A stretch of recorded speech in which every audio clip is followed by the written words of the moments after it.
Assalamualaikum warahmatullahi wabarakatuh. Hai teman-teman, kembali lagi di channel aku tentunya Neng Atia. Nah, kali ini teman-teman aku mau kasih informasi penting yang sekarang masih seru ya dalam perbincangan, dan masih banyak sekali para pemburu informasi di luar sana yang butuh informasi penting ini.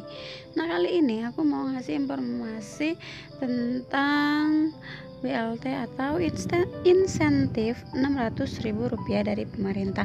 Dan buat teman-teman, aku harap jangan di skip video ini karena aku akan kasih tahu cara bagaimana mengecek apakah kita dapat bantuan insentif tersebut ya dari BPJS Ketenagakerjaan.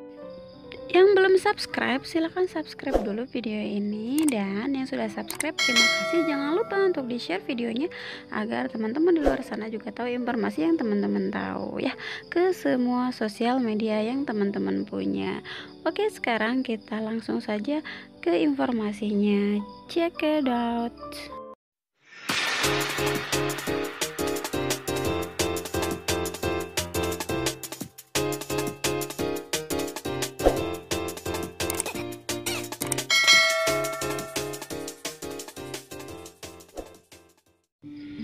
Mudah-mudahan tidak hanya 2,5 juta data saja yang didapat, tetapi menjadi 3 juta data biar mempercepat penyerapan atau bantuan subsidi upah. Lanjut dia. Nah, Ida menjelaskan total anggaran program bantuan subsidi upah itu sebesar 37,7 triliun. Target penerimaan sebanyak 15,7 juta pekerja di tanah air. Para pekerja yang ditargetkan mendapatkan bantuan subsidi upah itu adalah yang berstatus karyawan. Bank pemerintah hanya sebagai penyalur bantuan saja. Bantuan subsidi upah selanjutnya ditransfer sesuai dengan nomor rekening pekerja penerima, kata Ida. Pencairan bantuan subsidi upah dilakukan oleh himpunan bank-bank milik negara, Himbara, yakni BNI, BRI, Mandiri, dan BTN. Pada program bantuan subsidi upah, para pekerja penerima akan mendapatkan 600.000 per bulan selama 4 bulan, jadi totalnya 2,4 juta yang akan dikirimkan langsung ke nomor rekening penerima. Cek nomor rekening login di BPJS TQ, lalu klik kartu digital. Lalu, apa syarat pekerja dapat menerima BLT subsidi upah atau gaji dari pemerintah tersebut?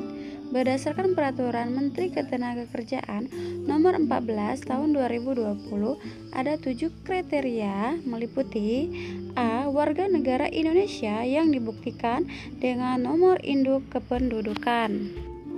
B. Terdaftar sebagai peserta jaminan sosial tenaga kerja yang masih aktif di BPJS Ketenagakerjaan yang dibuktikan dengan nomor kartu kepesertaan.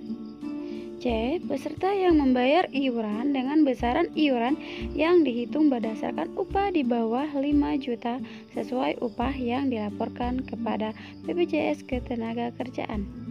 Selanjutnya, pekerja atau buruh penerima upah. E. Memiliki rekening bank yang aktif. F. Tidak termasuk dalam peserta penerima manfaat program kartu prakerja. G. Menjadi peserta yang terdaftar sebagai peserta aktif di BPJS Ketenagakerjaan sampai dengan bulan Juni 2020. Tata cara pemberian bantuan pemerintah berupa subsidi gaji atau upah. Data calon penerima bantuan pemerintah berupa subsidi gaji atau upah bersumber dari data peserta aktif program jaminan sosial ketenagakerjaan BPJS Ketenagakerjaan. BPJS Ketenagakerjaan melakukan verifikasi dan validasi data calon penerima bantuan pemerintah berupa subsidi gaji atau upah sesuai dengan persyaratan. Data yang telah diverifikasi dan divalidasi dituangkan dalam bentuk daftar calon penerima bantuan pemerintah berupa subsidi gaji atau upah. Daftar calon penerimaan bantuan pemerintah berupa subsidi gaji atau upah disampaikan oleh BPJS Ketenagakerjaan kepada Menteri dan melampirkan A. Berita acara, B. Surat pernyataan mengenai kebenaran atau kesesuaian data calon penerima bantuan pemerintah berupa subsidi gaji atau upah yang telah diverifikasi dan divalidasi sesuai persyaratan berdasarkan data yang disampaikan oleh pemberi kerja.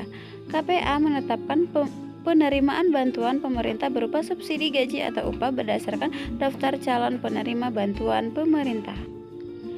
Sebagai informasi tambahan terkait persyaratan terdaftar di BPJS Ketenagakerjaan, berikut cara cek sebagaimana yang terdapat di tribunnews.com dikutip dari kontan.co.id. Pertama, via aplikasi BPJS Teku Mobile ya teman-teman. Peserta harus mengunduh aplikasi BPJS Teku Mobile di Android, iOS, dan BlackBerry. Setelah mengunduh, peserta harus melakukan registrasi terlebih dahulu untuk mendapatkan PIN daftar melalui email yang aktif.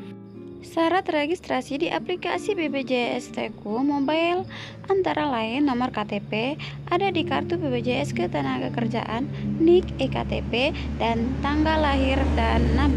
Setelah terdaftar dan login, peserta dapat mengetahui status kepesertaan BP Jam Sostek. Kemudian pilih di kartu digital. Setelah muncul tampilan kartu digital BPJS Ketenagakerjaan, klik di tampilan tersebut. Bagian bawah akan terlihat status kepesertaan BPJS TK ya, aktif atau tidak aktif. Di tampilan ini juga akan terlihat nomor rekening kamu apakah sudah terdaftar atau belum di BP Jam Sostek. Kamu juga bisa mengecek apakah nomor rekeningmu sudah benar atau belum. Atau bisa cek juga via website ya teman-teman. Yang kedua ya, yang pertama tadi via aplikasi dan yang kedua via website. Cara cek status kepesertaan dan saldo bisa dilakukan melalui laman https://bpjsketenagakerjaan.go.id/ Apabila belum terdapat di laman tersebut, bisa melakukan registrasi dengan cara A. Masuk ke websitenya ya teman-teman. Yang kedua, pilih menu registrasi. Selanjutnya, isi formulir sesuai dengan data nomor HP aktif, nama, tanggal lahir, nomor EKTP, nama ibu kandung, nomor ponsel, dan email. Apabila berhasil, kamu akan mendapatkan PIN. PIN dikirim melalui email dan SMS dari nomor ponsel yang didaftarkan. Sementara berikut cara cek kepesertaan BPJS Ketenagakerjaan via website. Silakan teman-teman lihat linknya ya. Masukkan alamat email di kolom user. Setelah itu masukkan kata sandinya. Nanti linknya aku taruh di kolom komentar ya teman-teman. Yang ketiga yaitu teman-teman bisa via kantor BPJS Ketenagakerjaan. Jadi teman-teman langsung aja datang ke kantornya ya teman-teman untuk mengecek keanggotaan teman-teman. Caranya cek status kepesertaan yang paling tradisional adalah datang langsung ke kantor BPJS Ketenagakerjaan ya. Peserta BPJS Ketenagakerjaan juga harus membawa persyaratan untuk mengecek kepesertaannya. Jadi jangan lupa persyaratannya ya teman-teman ya, yang pasti KTP yang harus dibawa itu sih. Kalau yang lainnya mungkin bisa browsing-browsing lagi apa saja sih kalau kita mau ngecek keanggotaan ya. Yang pasti sih KTP-nya jangan sampai tinggal ya. taruh di dompet terus ya KTP-nya. Oke, itulah tadi informasi dari aku ya. Semoga bermanfaat buat teman-teman semua. Jangan lupa untuk like, komen, dan subscribe serta nyalakan tombol loncengnya dan share informasi ini ke teman-teman yang lain di luar sana di semua sosial media yang teman-teman punya. Oke, terima kasih sudah menyimak sampai habis. Semoga bermanfaat. Wassalamualaikum warahmatullahi wabarakatuh. Dadah.